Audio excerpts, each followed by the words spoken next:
They say there's no place like home. It rings true for non-resident Indians as well. A lot of Indians settle abroad.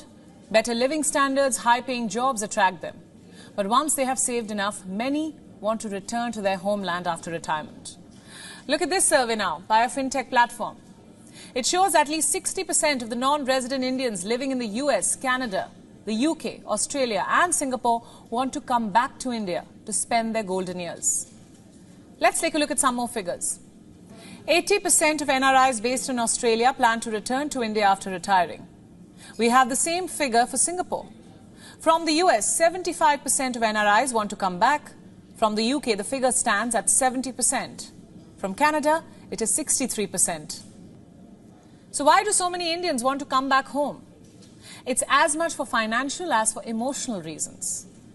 You see, India is formulating a strong strategy to stabilize its economy. It has become an emerging global startup hub to reckon with. There are stellar manufacturing capabilities, financial services and technology advancements.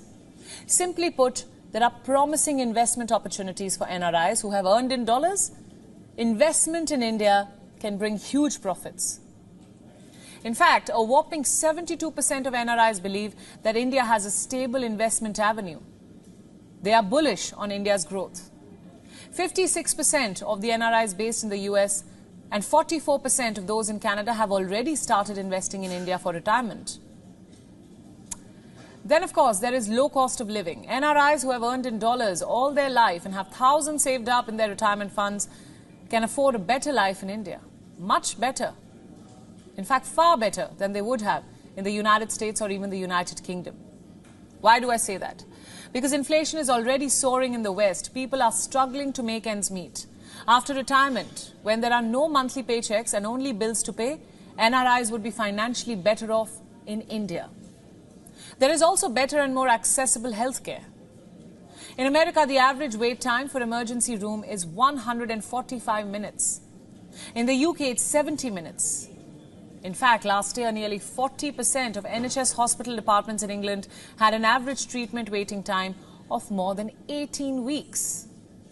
For some, it was well over 30 weeks.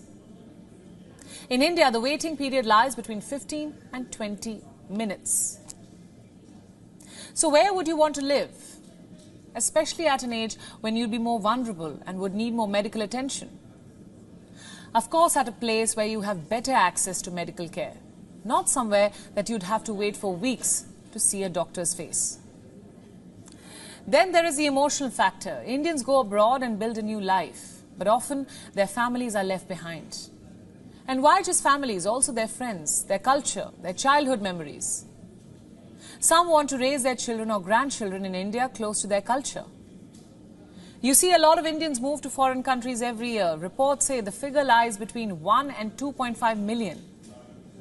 As of data from 2020, 18 million Indians live abroad. India has the largest diaspora population in the world. Because of this trend, with doctors, engineers and tech-savvy individuals moving out, India has grappled with brain drain. But now the good part is, a lot of the NRIs want to come back, even if it's after retirement. Home is, after all, home. WION World is One is now available in your country. Download the app now and get all the news updates on the move.